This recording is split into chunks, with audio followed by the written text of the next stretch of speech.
नमस्कार, बायजूस आईएएस हिंदी में आपका स्वागत है। प्रस्तुत है दैनिक समाचार विश्लेषण। सत्र के विषय आपके समक्ष हैं। आज के सत्र में हम चर्चा करेंगे ईडब्ल्यूएस आय मानदंड व सुप्रीम कोर्ट, दक्षिण पूर्व एशिया में बढ़ता अमेरिकी सहयोग, बांध सुरक्षा कानून की संवैधानिक वैधता को चुनौती, परमाणु अप्रसार संधि तथा ट्रिंकोमाली तेल टैंक फार्म पर। अंत में हम मुख्य परीक्षा अभ्यास प्रश्न की चर्चा करेंगे, जिससे संबंधित उत्तर संरचना भी हम आपको देंगे। तो चलिए शुरू करते हैं। सबसे पहले आलेख आपके समक्ष हैं। इन्हें पेज नंबर 1 और पेज नंबर 6 से लिया गया है और इसका संबंध जीएस पेपर 2 में पॉलिटी से है। इन दोनों ही आर्टिकल्स में हम मुख्य रूप से चर्चा करने जा रहे हैं ईडब्ल्यूएस आय मानदंड और सुप्रीम कोर्ट पर। हाल ही में सुप्रीम कोर्ट के द्वारा न्यायमूर्ति डी.वाई. चंद्रचूड़ की अध्यक्षता में 3 जजों वाली एक स्पेशल बेंच का निर्माण किया गया है और उसके द्वारा समाज के आर्थिक रूप से कमजोर वर्गों यानी economically weaker section of the society को लाभ आरक्षण देने के लिए निर्धारित किए गए 8 लाख वार्षिक आय सीमा मानदंड पर सवाल उठाने वाले एक मामले की सुनवाई की जाने वाली है। उल्लेखनीय है कि इस मामले पर केंद्र सरकार सॉलिसिटर जनरल तुषार मेहता के द्वारा मामले की शीघ्र सुनवाई करने के लिए लगातार निवेदन कर रही है, क्योंकि सरकार का ये कहना है कि ईडब्ल्यूएस कोटा में मानदंड के बारे में जो सवाल उठाए गए हैं उसके चलते नवंबर से ही मेडिकल प्रवेश परीक्षा नीट की काउंसलिंग निलंबित हो गई है, जिससे मेडिकल प्रवेश में देरी हो रही है और इस मुद्दे को जल्दी ही हल करना आवश्यक हो गया है। हमें यह भी ध्यान रखना होगा कि इसी मुद्दे को लेकर दिल्ली में रेजिडेंट डॉक्टरों की काउंसलिंग कार्यक्रम में देरी को लेकर बड़े पैमाने पर विरोध प्रदर्शन देखा गया था, जिसमें हिंसा भी हो गई थी। यही कारण है कि सरकार जल्दी से जल्दी इस मामले का निवारण करना चाहती है। यदि हम इसकी पृष्ठभूमि के बारे में बात करें तो आपको ये ध्यान रखना है कि सरकार के द्वारा 2019 में 103वें संविधान संशोधन अधिनियम के द्वारा आर्थिक रूप से कमजोर वर्ग यानी economically weaker section of the society के लिए ईडब्ल्यूएस कोटा प्रस्तुत किया गया था, जिसके माध्यम से आर्थिक रूप से पिछड़े वर्गों के लिए नौकरियों और शैक्षणिक संस्थानों में प्रवेश आदि के संदर्भ में 10% ईडब्ल्यूएस कोटा को निर्धारित किया गया था। बाद में सरकार के द्वारा जुलाई 2021 में नीट की पीजी प्रवेश परीक्षा के ऑल इंडिया कोटा कैटेगरी में भी इसे शामिल किया गया। हालांकि सरकार के इस फैसले को अगस्त 2021 में सुप्रीम कोर्ट में चुनौती दे दी गई थी। सितंबर और अक्टूबर के महीने में सुप्रीम कोर्ट के द्वारा इस मसले पर सरकार को नोटिस जारी किया गया और सुप्रीम कोर्ट ने सरकार से यह प्रश्न पूछा कि आखिर क्यों ईडब्ल्यूएस कैटेगरी के लिए 8 लाख रुपए वार्षिक आय के मानदंड को ही निर्धारित किया गया है। बाद में सरकार ने इसका जवाब दिया। मुख्य रूप से नवंबर में सरकार ने इस मसले में सुप्रीम कोर्ट को सूचित किया कि उसके द्वारा ईडब्ल्यूएस कोटा के मानकों को पुनः निर्धारित किए जाने के संदर्भ में फैसला लिया जाना है और इसके संदर्भ में सरकार के द्वारा एक रिव्यू समिति का निर्माण किया गया और अंतिम फैसला होने तक नीट की काउंसलिंग को निलंबित कर दिया गया था। 31 दिसंबर को रिव्यू कमेटी के द्वारा अपनी रिपोर्ट दाखिल की गई और 8 लाख रुपए के आय के मानदंड को सही ठहरा दिया गया था। रिव्यू कमेटी के अनुसार 2019 से अलग अलग परीक्षाओं जैसे कि संघ लोक सेवा आयोग की परीक्षा, नीट की यूजी परीक्षा और जेईई की मेंस परीक्षा में आर्थिक रूप से कमजोर वर्ग यानी ईडब्ल्यूएस कोटा में योग्य उम्मीदवारों की पहचान में 8 लाख रुपए के आय मानदंड ने सुचारू रूप से काम किया है और समिति का यह भी कहना था कि ईडब्ल्यूएस आरक्षण का लाभ पाने वाले अधिकांश चयनित उम्मीदवारों की जो वार्षिक पारिवारिक आय रही है वह 5 लाख रुपए से ही कम देखी गई है। इसी के चलते समिति इस निष्कर्ष पर पहुंची है कि 8 लाख रुपए का मौजूदा जो वार्षिक आय का मानदंड है वह अति समावेशी नहीं है। और रिपोर्ट में यह भी दावा किया गया कि यह दिखाने के लिए भी किसी प्रकार का कोई सबूत नहीं मिला है कि 8 लाख रुपए की सीमा के चलते अयोग्य उम्मीदवारों को ईडब्ल्यूएस कोटा में शामिल किया गया है। रिपोर्ट में कहा कि समिति के द्वारा यह भी लगातार विचार किया जा रहा है कि किस तरीके से भविष्य में ईडब्ल्यूएस मानदंडों की समीक्षा की प्रक्रिया को प्रबंधित किया जा सकता है। समिति का यह कहना है कि अधिक विस्तृत बहुआयामी सर्वेक्षण या लगातार अंतराल पर अध्ययन का पारंपरिक दृष्टिकोण ईडब्ल्यूएस आरक्षण के संचालन के लिए विशेष रूप से उपयोगी नहीं देखा जा सकता है, अपितु इसके संदर्भ में ज़्यादा बेहतर टारगेटिंग यानी लक्ष्यीकरण किया जा सके, इसके लिए हमारे द्वारा सूचना प्रौद्योगिकी का व्यापक उपयोग किया जा सकता है। समिति का यह कहना है कि अब सरकारों के पास जीएसटी, आयकर, डिजिटल भुगतान, वित्तीय संस्थानों, रियल एस्टेट पंजीकरण आदि से आय के, संपत्ति के और खर्च के पैटर्न के बारे में जानकारी का खजाना प्राप्त हो गया है, जिसका उपयोग किया जा सकता है। और यदि कोई व्यक्ति ईडब्ल्यूएस आरक्षण का गलत तरीके से प्रयोग करता है तो उसको निश्चित रूप से ही पहचाना जा सकता है। हालांकि हमें यह समझना होगा कि विशेषज्ञ समिति के द्वारा दाखिल इस रिपोर्ट के बावजूद सरकार के द्वारा 8 लाख रुपए के आय मानदंड को तार्किक रूप से व्याख्यायित नहीं किया गया है।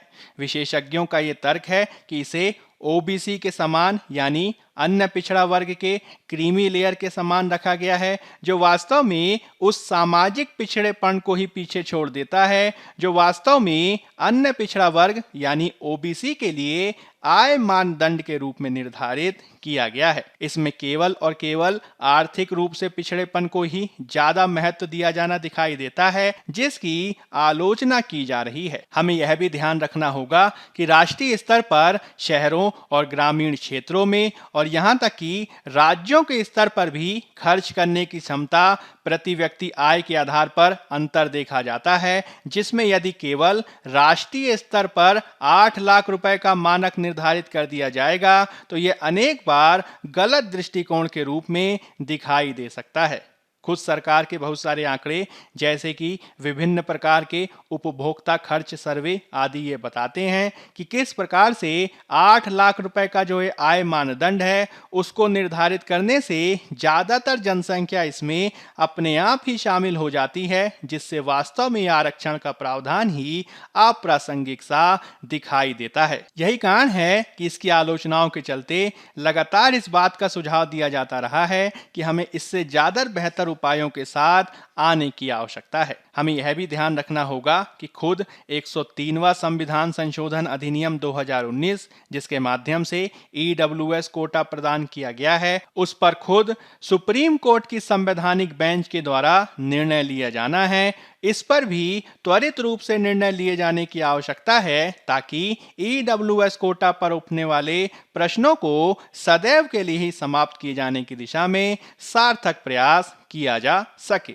अब हम बात कर लेते हैं पेज नंबर 6 में दिए गए एक अन्य एडिटोरियल की, जिसका संबंध जीएस पेपर 2 में आईआर से है। इसमें हम मुख्य रूप से बात करने जा रहे हैं दक्षिण पूर्व एशिया में बढ़ते अमेरिकी सहयोग की। दिसंबर 2021 के महीने में संयुक्त राज्य अमेरिका के विदेश मंत्री एंटनी ब्लिंकन के द्वारा दक्षिण पूर्व एशिया के अनेक देशों की यात्रा की गई, जो उनके विदेश मंत्री अथवा सचिव बनने के बाद से इस क्षेत्र में उनकी पहली यात्रा है, जो इस क्षेत्र को बिडेन प्रशासन द्वारा दिए जा रहे महत्व को रेखांकित कर देता है। इस यात्रा में अमेरिकी विदेश मंत्री ने एक स्वतंत्र और खुले इंडो पैसिफिक की अमेरिकी रणनीति को आकार देने वाले 5 मूल सिद्धांतों को सामने रखा। साथ ही उन्होंने उन तंत्रों को भी रेखांकित किया जिन्हें अमेरिका द्वारा इन मूल सिद्धांतों को लागू करने के लिए अपनाया जाने वाला है। वॉशिंगटन के दृष्टिकोण से इस क्षेत्र से संबंधित पहलों को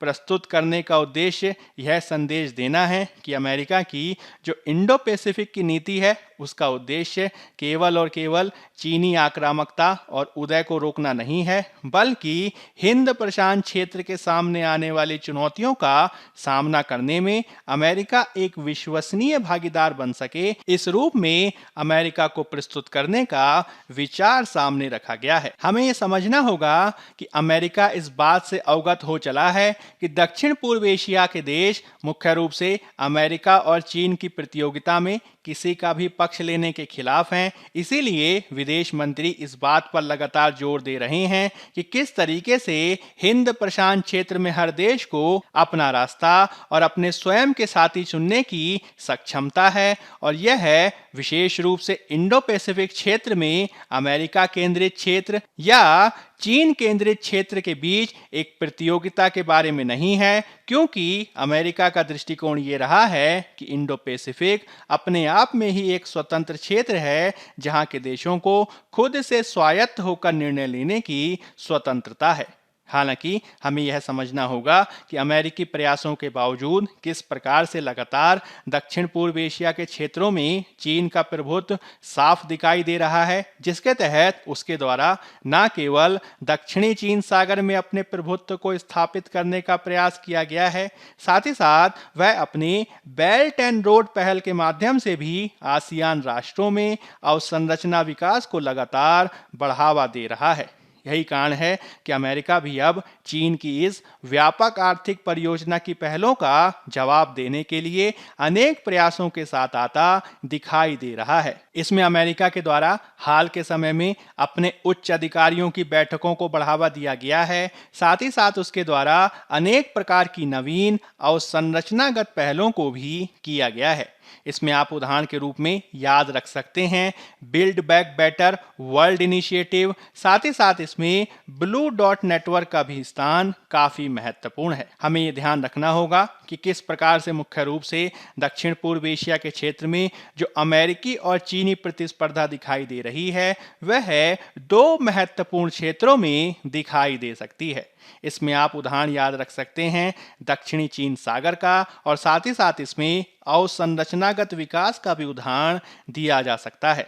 दक्षिणी चीन सागर के संदर्भ में अमेरिका द्वारा हमेशा से ही विवादित जल क्षेत्रों में आवागमन और नौवहन स्वतंत्रता की बात की गई है, जिसे अंग्रेजी में फ्रीडम ऑफ नेविगेशन ऑपरेशन यानी फोनो के नाम से जाना जाता है। इसके माध्यम से अमेरिका द्वारा लगातार किसी भी प्रकार की चीनी आक्रामकता को स्वीकार करने से इनकार किया गया है, और अमेरिका लगातार इन समुद्री क्षेत्रों में फ्रीडम ऑफ नेविगेशन ऑपरेशंस यानी फोनो की लगातार बात करता रहा है। इसके तहत अमेरिका ने लगातार इस मसले पर 2016 के अंतर्राष्ट्रीय न्यायाधिकरण के फैसले को भी सामने लाया गया है, जिसके अंतर्गत चीन के द्वारा दक्षिणी चीन सागर में जो प्रस्तुत की गई काल्पनिक 9 डैश लाइन है उसको अमान्य घोषित किया गया था, और इस आधार पर अमेरिका के द्वारा लगातार चीन की आलोचना की जा रही है। हमें यह भी समझना होगा कि इसी के सापेक्ष अमेरिका मुख्य रूप से दक्षिण पूर्व एशिया में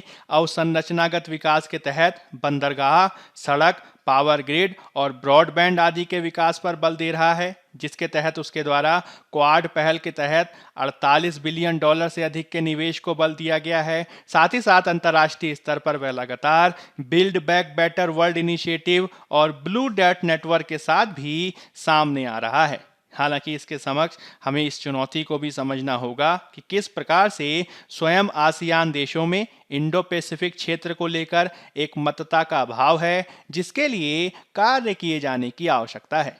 मुख्य रूप से इसके लिए आसियान देशों को अवसंरचनागत विकास के संदर्भ में स्वयं के एक वैकल्पिक मॉडल के साथ सामने आने की जरूरत है। इसके माध्यम से न केवल बेहतर अवसंरचनागत विकास किया जा सकता है, साथ ही साथ भविष्य की आवश्यकताओं के अनुरूप बेहतर डिजिटल अर्थव्यवस्था का निर्माण किया जा सकता है, और साथ ही साथ इसके संदर्भ में बेहतर आपूर्ति श्रृंखला का भी निर्माण किया जा सकता है।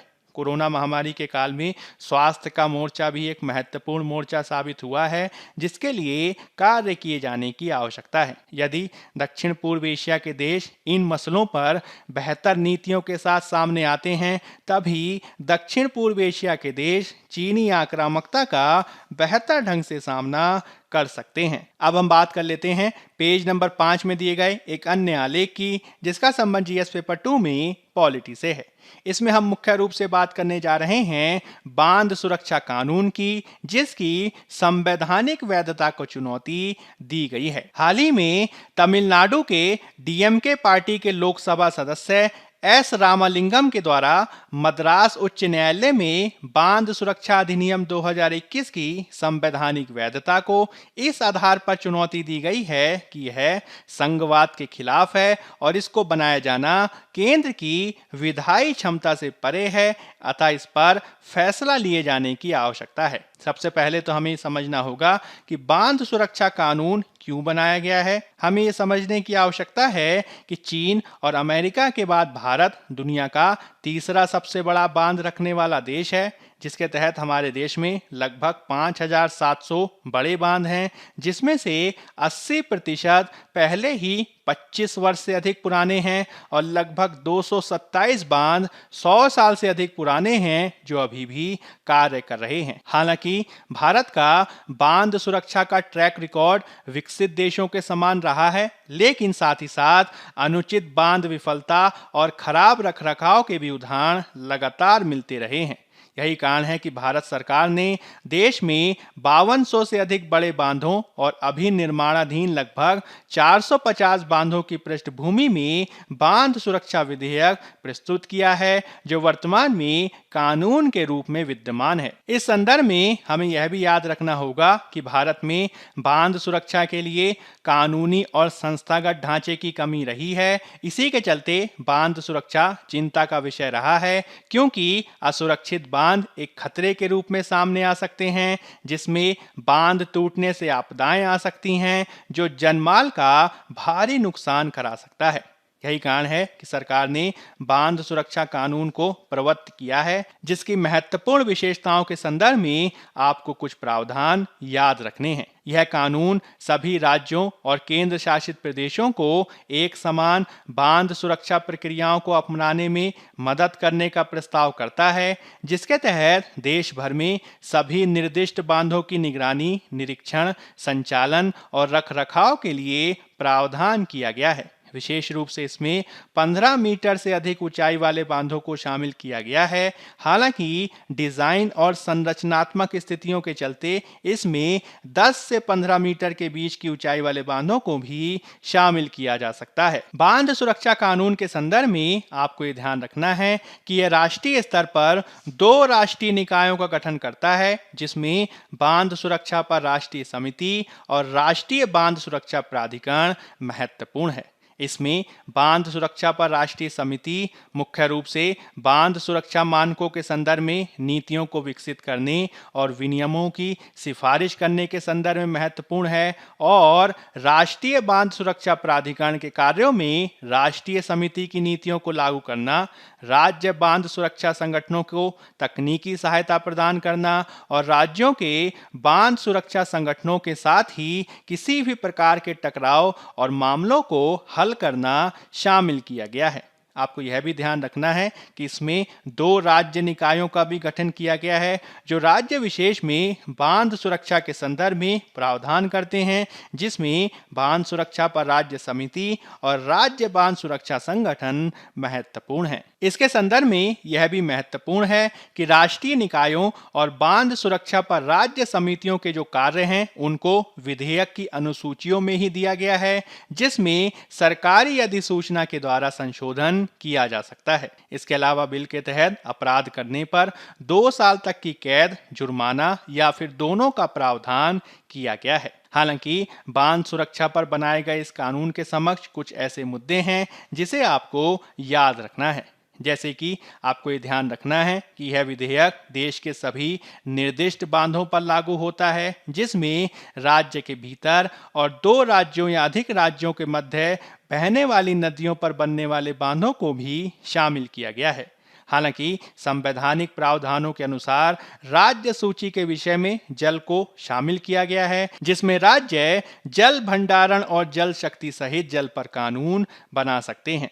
हमें यह भी ध्यान रखना होगा कि भारत में अधिकांश बांधों का निर्माण और रखरखाव राज्यों के द्वारा किया जाता है, जबकि कुछ बड़े बांधों का प्रबंधन जैसे कि दामोदर घाटी निगम या फिर भाखड़ा नंगल परियोजना आदि के तहत इनका जो प्रबंधन है वह कुछ स्वायत्त निकायों के द्वारा किया जाता है। संवैधानिक प्रावधानों के तहत आपको यह भी ध्यान रखना है कि संसद के द्वारा अंतरराज्यीय नदी घाटियों को विनियमित करने और विकसित करने के संदर्भ में प्रावधान करने की शक्ति प्रदान की गई है, जिसके तहत लगातार इस सवाल को उठाया जा रहा है कि यदि जल का विषय राज्य सूची में निहित है तो क्या संसद को एक राज्य के भीतर पूरी तरीके से बहने वाली नदियों पर बांधों को विनियमित करने का अधिकार है अथवा नहीं। साथ ही साथ हमें यह भी ध्यान रखना होगा कि इसके माध्यम से राष्ट्रीय और राज्य स्तर पर समितियों का निर्माण किया गया है, जिसके तहत बांध सुरक्षा पर राष्ट्रीय समिति, राष्ट्रीय बांध सुरक्षा प्राधिकरण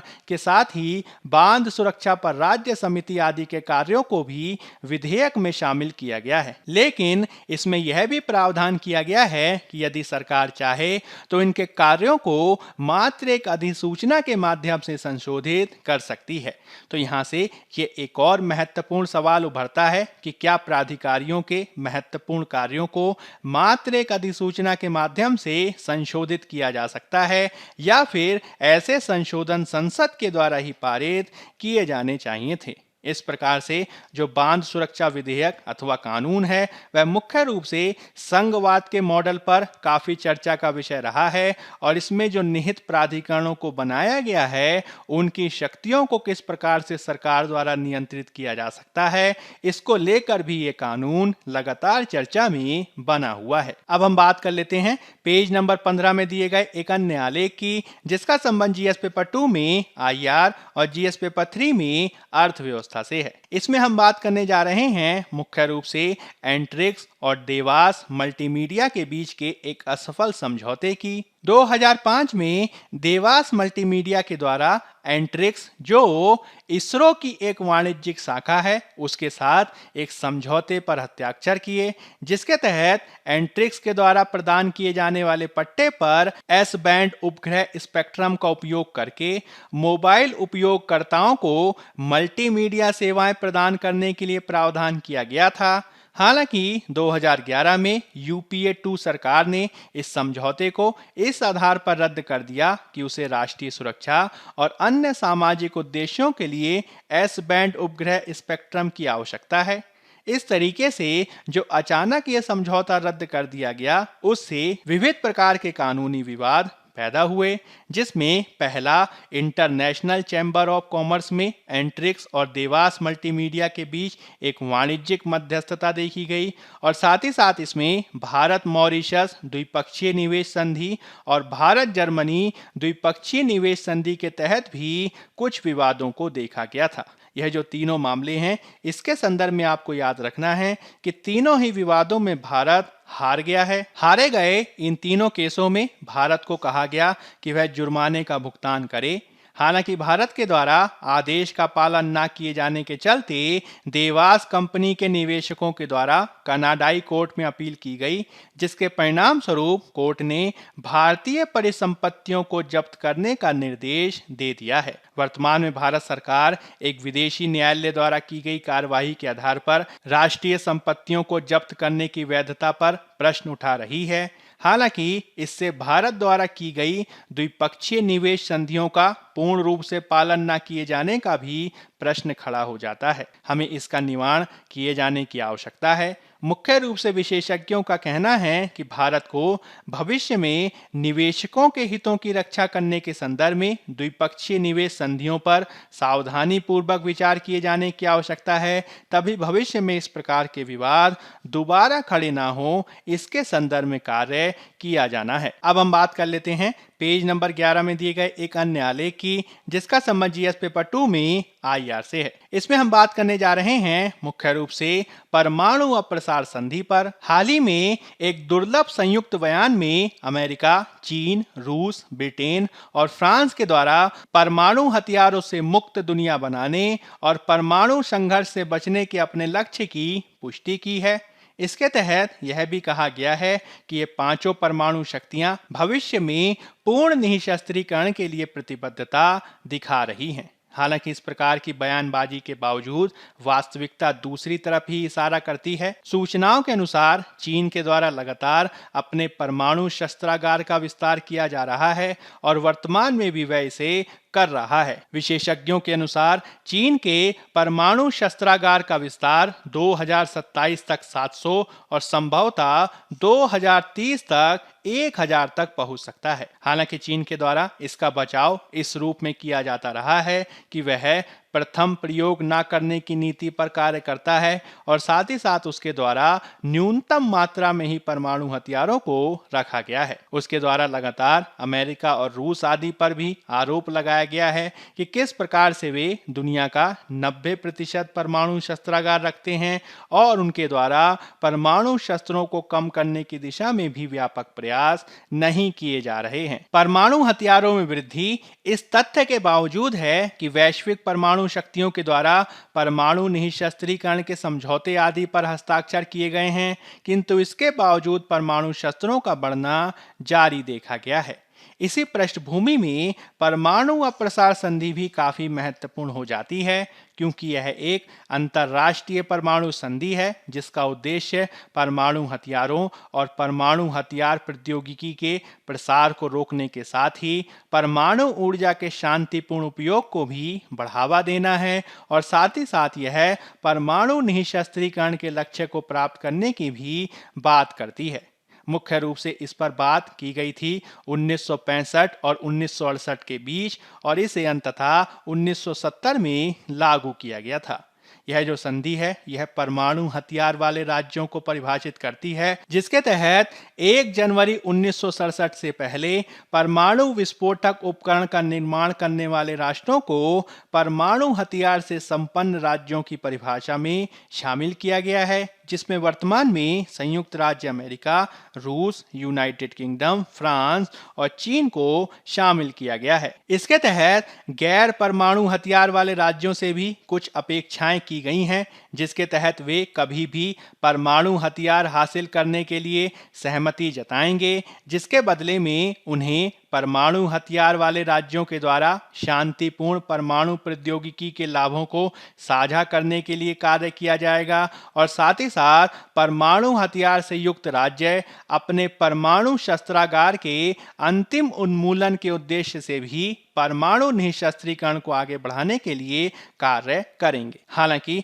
आपको यह भी ध्यान रखना है कि परमाणु निःशस्त्रीकरण की दिशा में अब तक सार्थक प्रयास नहीं हुए हैं और इसके अलावा कुछ ऐसे सदस्य राष्ट्र भी हैं जिन्होंने कभी भी एनपीटी को स्वीकार नहीं किया है। इसमें से 3 के पास परमाणु हथियार हैं और साथ ही साथ इनमें से एक के पास इसको बनाने की भी क्षमता देखी जा सकती है। इसमें आप भारत, इजराइल और पाकिस्तान का नाम याद रख सकते हैं। इसके अतिरिक्त 2011 में स्थापित हुआ दक्षिणी सूडान भी इसमें शामिल नहीं हुआ है। इसके अतिरिक्त उत्तर कोरिया 1985 में इसमें शामिल हुआ, हालांकि उसने कभी भी एनपीटी का अनुपालन नहीं किया और अंततः उसने 2003 में एनपीटी से अपनी वापसी की घोषणा कर दी थी। वर्तमान में उत्तर कोरिया द्वारा जिस प्रकार से परमाणु हथियारों का प्रसार करने की दिशा में कार्यवाही की जा रही है, वह निश्चित रूप से परमाणु अप्रसार संधि की प्रासंगिकता पर प्रश्न खड़ी कर देती है। अब हम बात कर लेते हैं पेज नंबर 8 में दिए गए एक अन्य आलेख की, जिसका संबंध जीएस पेपर 2 में आईआर से है। इसमें हम बात करने जा रहे हैं मुख्य रूप से ट्रिंकोमाली तेल टैंक फार्म की। हाल ही में श्रीलंका के मंत्रिमंडल के द्वारा भारत के साथ ट्रिंकोमाली तेल टैंक फार्म को संयुक्त रूप से विकसित करने से संबंधित एक नए सौदे को मंजूरी दे दी गई है। यदि हम ट्रिंकोमाली तेल टैंक फार्म के बारे में कुछ जानकारी प्राप्त करने का प्रयास करें तो यह है तेल टैंक फार्म द्वितीय विश्व युद्ध के दौरान एक ईंधन भरने वाले स्टेशन के रूप में अंग्रेजों द्वारा बनाया गया था, जो ट्रिंकोमाली के प्राकृतिक बंदरगाह के करीब चाइना बे में स्थित है। आप इस मानचित्र में ट्रिंकोमाली की स्थिति को देख सकते हैं। इस संयुक्त विकास के प्रस्ताव की परिकल्पना आज से 35 साल पहले भारत लंका समझौते 1987 में की गई थी, जिसमें 99 भंडारण टैंक शामिल हैं, जिसमें से प्रत्येक में 12,000 किलोलीटर की क्षमता है, जो लोअर टैंक फार्म और अपर टैंक फार्म में फैले हुए हैं। आपको इस सौदे के महत्व को भी जानने की आवश्यकता है, क्योंकि ट्रिंकोमाली तेल टैंक फार्म कई कारणों से रणनीतिक महत्व रखता है, क्योंकि ट्रिंकोमाली गहरे पानी वाले प्राकृतिक बंदरगाह पर स्थित है, जिसके चलते इसकी महत्ता बढ़ जाती है। आप इस चित्र में ट्रिंकोमाली हार्बर और चाइना बे को देख सकते हैं। यह है तेल फार्म हिंद महासागर में रणनीतिक स्थान पर है, जो दुनिया के कुछ सबसे व्यस्त शिपिंग लेन के साथ अवस्थित है। साथ ही साथ ट्रिंकोमाली बंदरगाह से सटी जो अच्छी प्रकार से विकसित तेल भंडारण सुविधा का विकास किया जाना है, इससे भारत और श्रीलंका दोनों के लिए ही बेहद उच्च आर्थिक मूल्य होने जा रहा है। अब हम बात कर लेते हैं मुख्य परीक्षा अभ्यास प्रश्न की। पहला प्रश्न है, अमेरिका की इंडो पैसिफिक नीति और दक्षिण पूर्व एशिया में उसके प्रवेश का उद्देश्य केवल चीन के उदय को रोकना नहीं है। चर्चा करें। 250 शब्द 15 अंक। दूसरा प्रश्न है, 103वां संविधान संशोधन आर्थिक रूप से कमजोर वर्गों को आरक्षण के लाभों का विस्तार करने के लिए पेश किया गया था, लेकिन लाभार्थियों की पहचान करने के लिए निर्धारित वार्षिक आय सीमा मानदंड को सरकार के द्वारा कानूनी और संवैधानिक मुद्दों के कारण उचित रूप से समझाया नहीं गया है। समालोचनात्मक समीक्षा करें। 250 शब्द 15 अंक। पहले उत्तर की संरचना की भूमिका में आप दक्षिण पूर्व एशिया में अमेरिका की हालिया रुचि का सामान्य परिचय देंगे और इसके मुख्य भाग में आप इंडो पैसिफिक और दक्षिण पूर्व एशिया में अमेरिका की हालिया नीति और संलग्नता को उदाहरण सहित स्पष्ट करेंगे। इसके संदर्भ में चीन की भूमिका की भी चर्चा करेंगे और इसमें कुछ उपयुक्त सुझावों को भी देंगे। अंत में आप एक उपयुक्त सकारात्मक निष्कर्ष प्रस्तुत करेंगे और इस रूप में आपका उत्तर पूर्ण होगा। दूसरे उत्तर की संरचना की भूमिका में आप 103वें संविधान संशोधन अधिनियम का सामान्य परिचय देंगे। इसके मुख्य भाग में आप 103वें संविधान संशोधन अधिनियम द्वारा ईडब्ल्यूएस आरक्षण को आय सीमा के आधार पर विस्तृत करने के उदाहरणों को देंगे। केवल आय सीमा मानदंड के संदर्भ में प्रस्तुत चुनौतियों की व्याख्या करेंगे और इसके संदर्भ में सुप्रीम कोर्ट आदि की भूमिका को भी देंगे। अंत में आप एक उपयुक्त सकारात्मक निष्कर्ष प्रस्तुत करेंगे और इस रूप में आपका उत्तर पूर्ण होगा। बायजूस IAS हिंदी के आज के अंक में फिलहाल इतना ही। धन्यवाद।